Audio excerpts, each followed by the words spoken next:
What's going on, y'all? So listen. What's going on, y'all? So we are back again for another episode review of Love and Hip Hop. Truth be told, y'all almost did not get this tonight. I had put a post up saying that, I just really wasn't in the headspace. I took a nap, okay? I took a nap. Like, today just really was not the day. I barely got any sleep last night. I could barely catch up on some sleep during the day because it was just so much distraction, so much noise, so much... It was busy for what? I don't know. Bitch, we ain't got nowhere to go, okay? And I just couldn't get it right. Like, I just was not in the headspace. But I was able to take an hour nap or whatever. So that's the only reason why y'all getting a couple of videos that y'all getting now. Because I realized, bitch, I got a video to do tomorrow. Okay, so I don't want to have all that on my plate.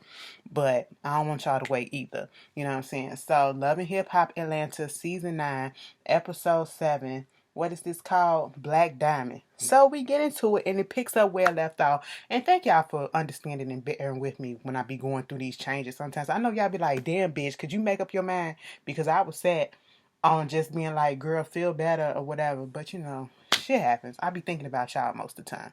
But anyway, so the episode picks up where I left off with Kiyomi, and Shooter coming up into Jock's game night, and Cheyenne like, bitch, who the fuck is this bitch, and all this stuff, and woo woo woo. Cheyenne launches at Kiyomi. Kiyomi was like, do something, bitch, okay? And she take off her shoes or whatever, like she about to throw. They had to say, hold up, hold up. Jock like, hold up, this ain't what I came here for. This ain't what I put this event for.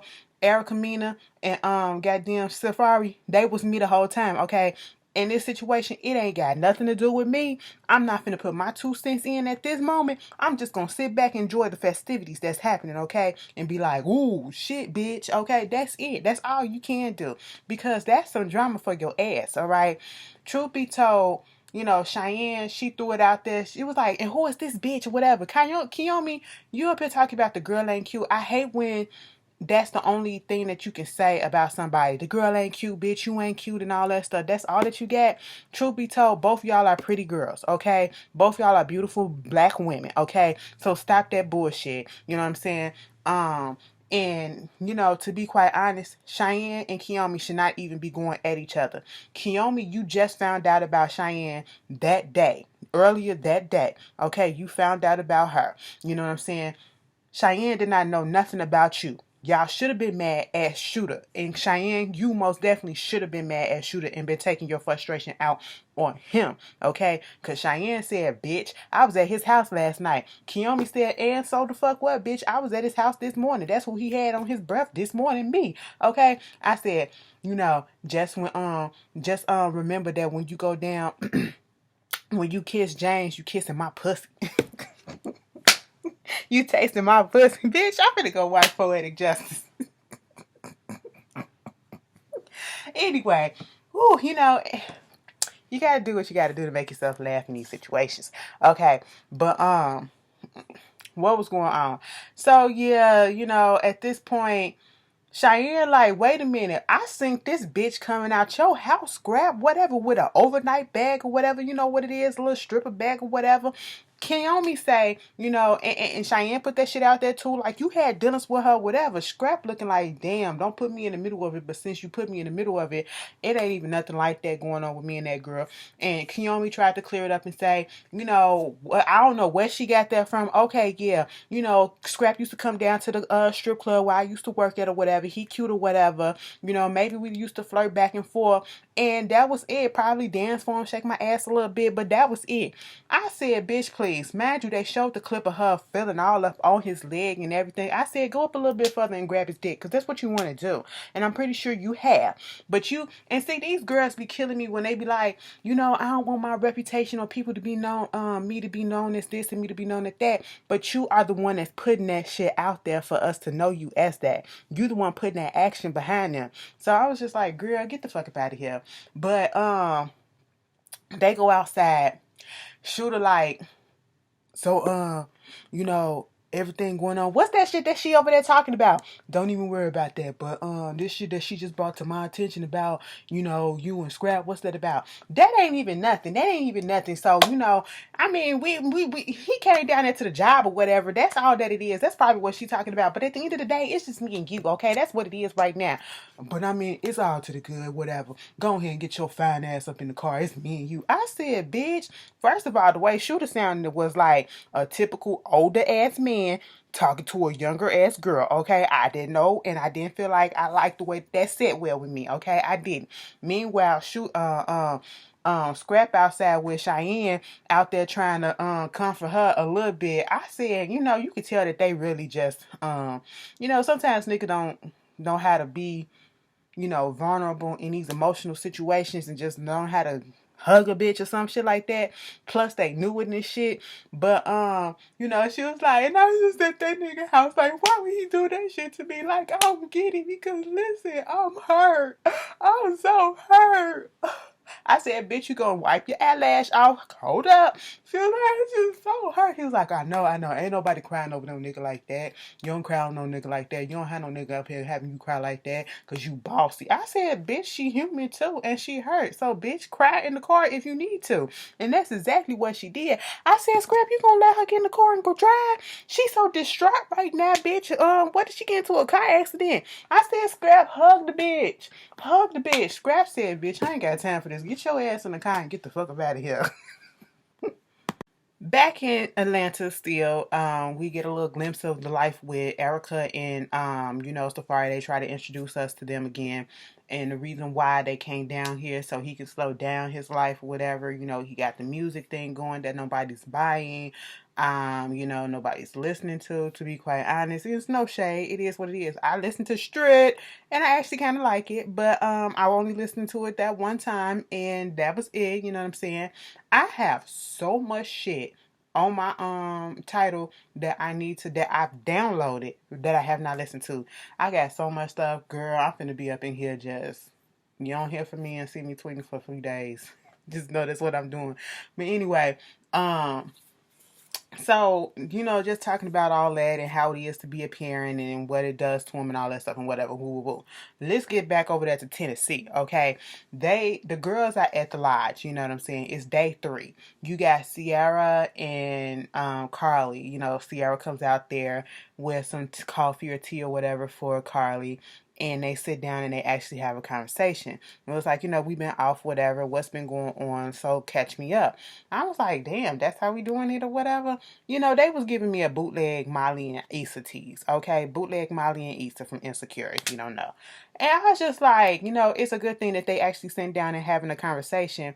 And this is what got me at first. I was about to say, so Karlie, you just not telling Sierra that, while you was going through IVF and all that stuff, that Mo was cheating on you, had a bitch in the bed and all that stuff. And I thought that she was supposed to be one of your good girlfriends. So you mean to tell me you didn't tell her none of this stuff before? And she explained the reason why. Because Sierra was like, girl, I didn't know you was going through this. Why you didn't tell me? She was like, because you don't ask. And I said, how do y'all feel about that? Do you wait until your friend asks you how you doing? Or do you just go ahead and be like, girl, listen, I just need to talk. You know what I'm saying? Can you listen or whatever? Something like that. Do you wait to be asked how you doing? Or do you just go ahead and tell them? You know what I'm saying? And sometimes some people do both, but Karlie gives me the tease like she wants attention. Okay, she wants somebody to fucking coddle her and to be all up in, oh my god, are you okay? Do you need this? Do you need that? I'm not that type of girl. All right. If I get a sense that something is wrong, I'm gonna hit you up. But if you want me to know something, baby, I can't read minds. You can offer the information and I'm gonna be here. Once you give me that information, I'm gonna be here to listen. I'm not gonna judge you. I'm gonna listen. And if you want the advice that I'm gonna give you, I will give that to you. That's the type of person that I am. Karlie, girl, you doing a little bit much for me, but okay, y'all dragging this shit out. But I was glad that they sat down and talked. And Sierra admitted that, she do have selfish ways and she do be more so focused about her. And, it comes from the way she grew up and stuff like that. And she's still working on it. She had a little cry, whatever, in her confession, and they had some headway. They made a little headway, okay. So now the girls are on the bus. Mind you, Bambi, she already feeling like, bitch, it's day 3. I'm pregnant as shit. I'm throwing up probably. She probably nauseous as hell. She just not feeling it. She feel like she ready to tap out. And with all the drama that's been going on, girl, she ain't got time for it. And I truly understand that too, bitch. You know, I'm the type of girl, I don't want to go on no trip. You know, I'm going to be honest. I go on trips because I know it's going to be fucking fun. But I always brace myself because I know 9 out of 10, depending on who going to be there, it might be some shit that pop off, and I just be glad enough to know that it ain't gonna be with me. So I just sit back. I don't let that shit get to me. I sit back and watch just like Erica and Safaree do. You know what I'm saying? And I laugh. And if you want my input, I put my input in. But other than that, that ain't got shit to do with me. So y'all go ahead and carry on, and I can still enjoy myself while y'all doing y'all little fuck shit. Okay? But anyway, moving on from that, they get on the bus and, you know, they get to talking about they was about to go do some more skiing, some more, you know, playing in the snow or whatever, drinking and all that stuff.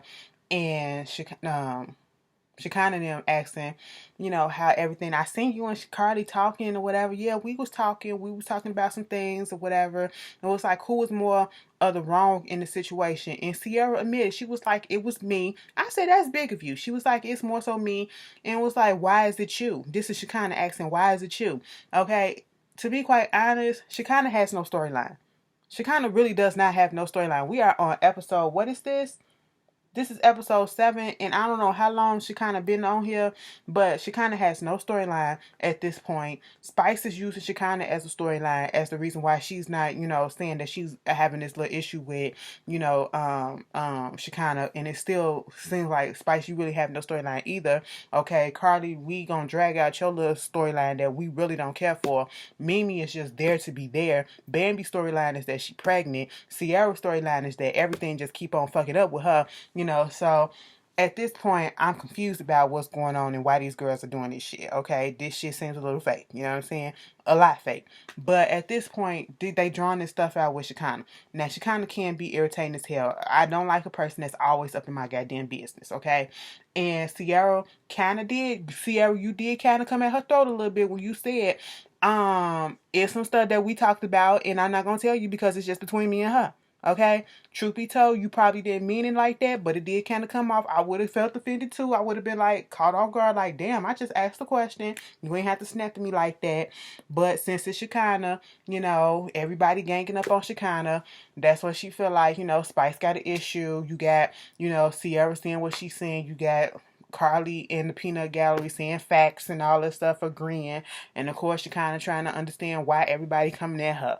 Okay? And here goes Spice. Get me off this bus. Get me off this bus. First of all, Spice, she kind of wasn't even talking to you. And I know sometimes when we can't stand a person, just the sound of their voice irritates us. But bitch, you could have kept all that shit to yourself. Okay? And Karlie, you and your lips could have sat back there and strapped the fuck up and shut the fuck up. Okay? That's all y'all should have did.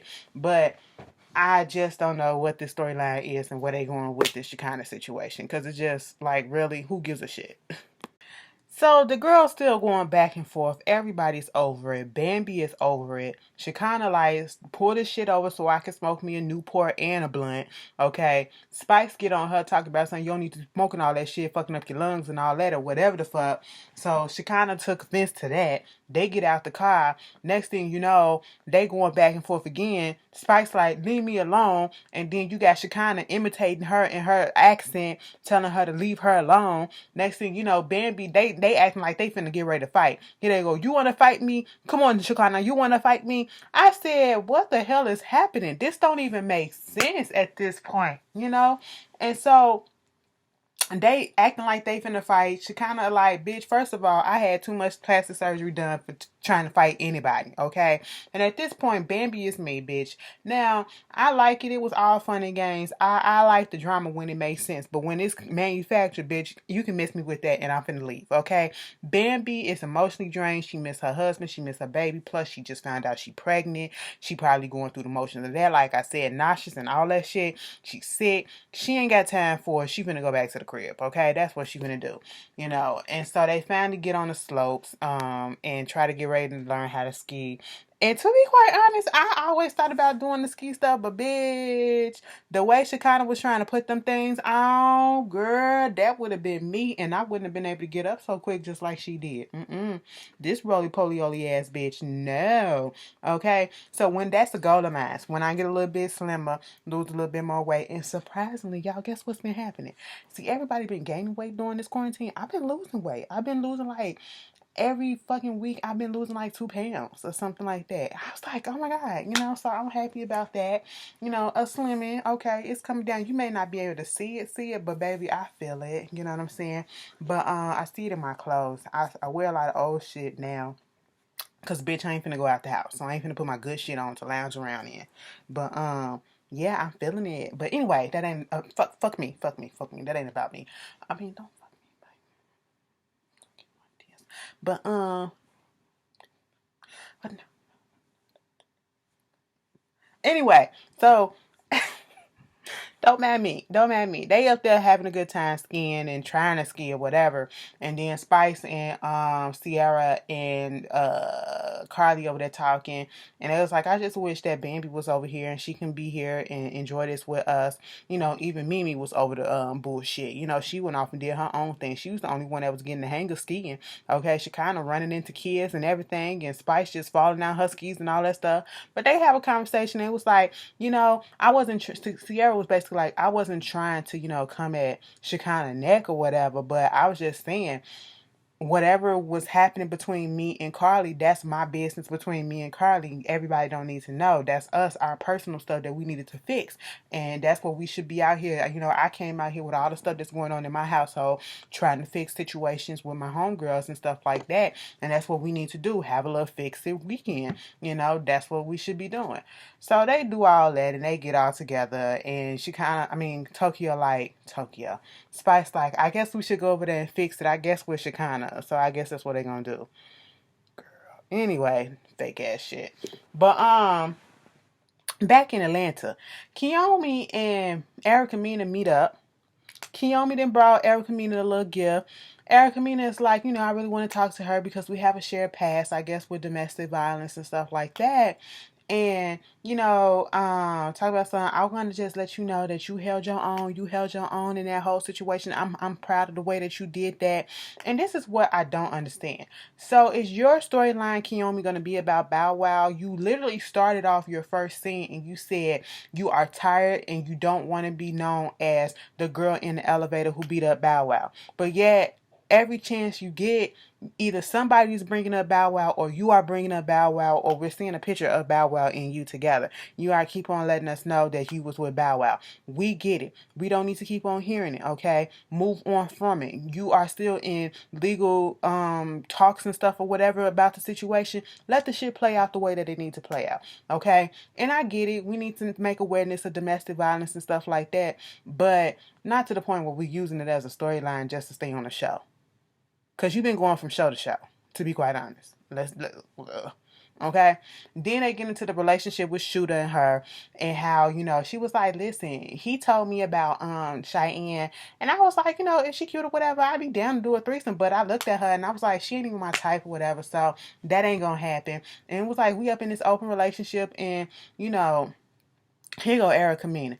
If a woman up in an open relationship, that woman takes guts and balls and stuff like that. She's a brave, bold bitch. No, I was like, girl, shut up. All right, please. Erica, you getting on my nerves already, and you ain't really said shit, okay, to be quite honest. I like you, but shut up, okay? And, she was like, well, Sierra, his baby mama / ex-wife, she's like one of my good girlfriends. And, have you met her, whatever? She was like, no, I haven't met her, but I met her kids. I haven't met her daughter, Paris, but I met Mason. I don't know how I feel. No.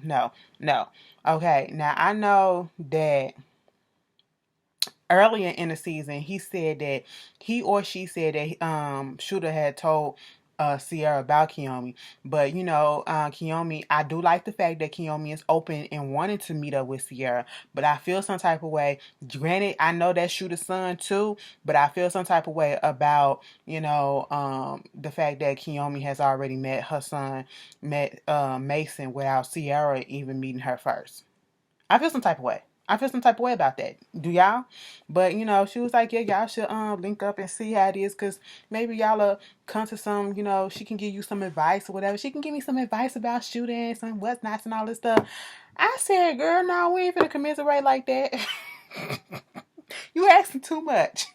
So, the girls are still at Tennessee. They going to a Ferris wheel and they're trying to get a Kumbaya moment happening on the bus, and everybody's scared of heights. And Mimi is like, no, you're gonna get on the Ferris wheel, and you and Shekinah gonna sit by each other, and that's exactly what happened. And Shekinah and her Spice wind up making up. That's basically it. Okay.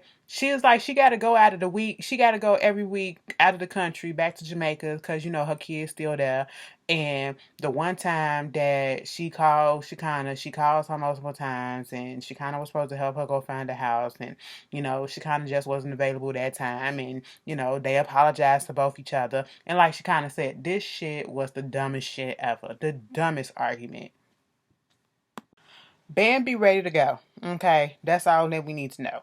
The rest of the girls, we got Mimi, we got Karlie, Shekinah, and Spice. They in the tub, and they was just saying how they enjoying the trip, and Karlie is thankful that her and they not at the place that they need to be, but they moving forward, and she's glad that Sierra wasn't the type of person that was like fuck you and all that shit, but she owned up to her faults and Karlie owned up to hers. So she said, okay. And, Shekinah and Spice is good. Next thing you know, Mimi titties still look hard as a goddamn rock. God damn, Mimi, what's going on? Bangs popping through and everything. Ty really sucking the shit out them motherfuckers. Anyway, in the kitchen, we hear Sierra on the phone. She get a phone call from a friend of hers called Tiffany Fox. The name sounds familiar. I think she be all up in the shade room comments or whatever. She was supposed to be a little rapper or something. But anyway, she called her and basically was like, bitch, now everybody know, all my ladies know especially, when your girl get on the phone or somebody be like, bitch, some shit is about to go down. You about to get some tea. You about to get some stuff, okay?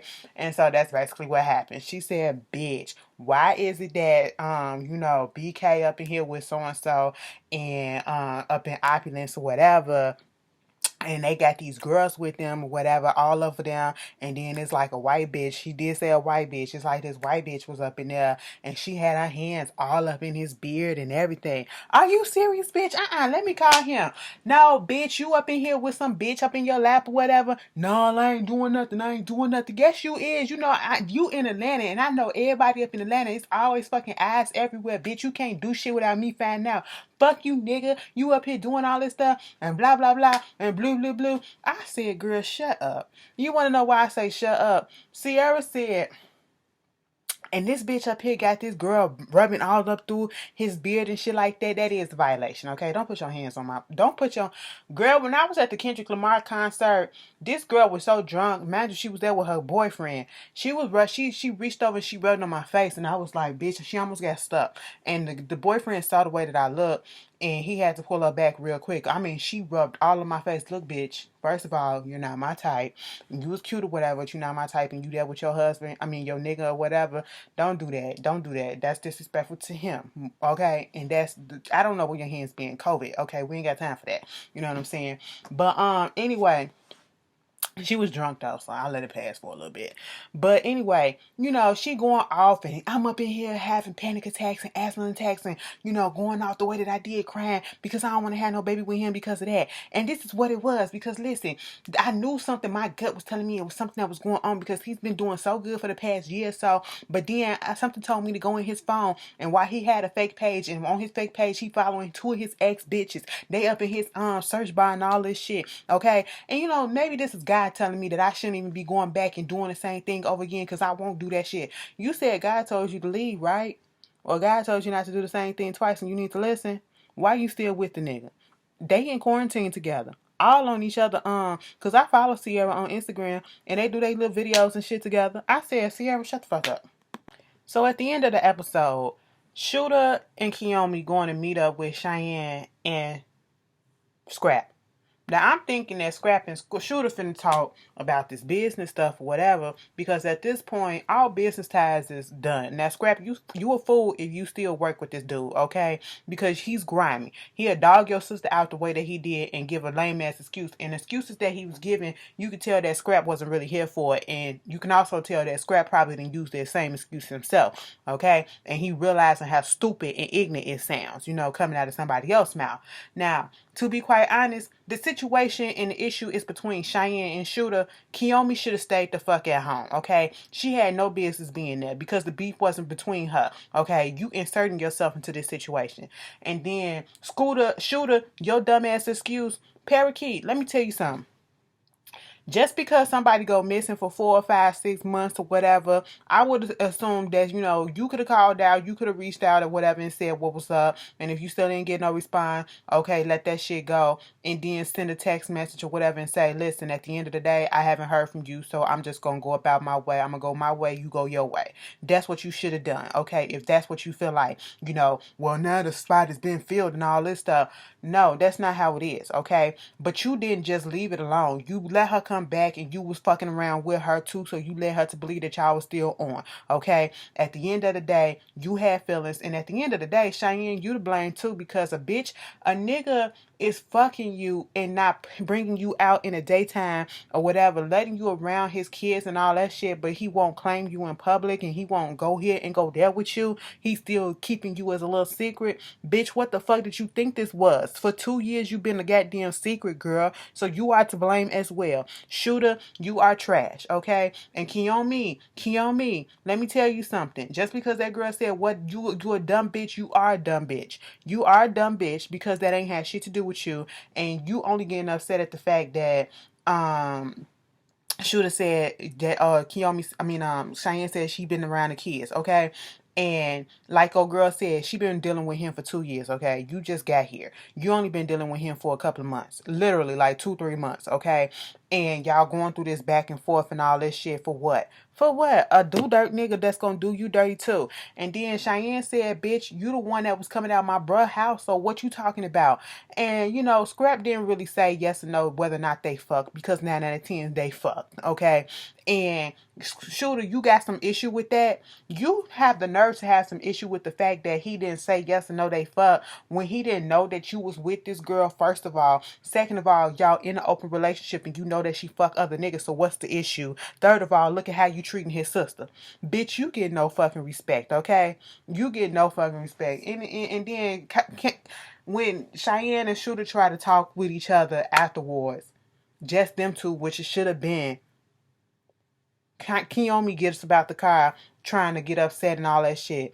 So come see me. Okay, bitch. You trying to fight knowing damn well security is on deck. Okay, that's why y'all was in that empty ass fucking garage, so the security can be there and give y'all enough room to fake like y'all gonna run at each other and to break the shit up before anybody touch anybody. Girl, anyway, that was Love and Hip Hop Atlanta. Y'all tell me how y'all feel and I'll see y'all later. Peace.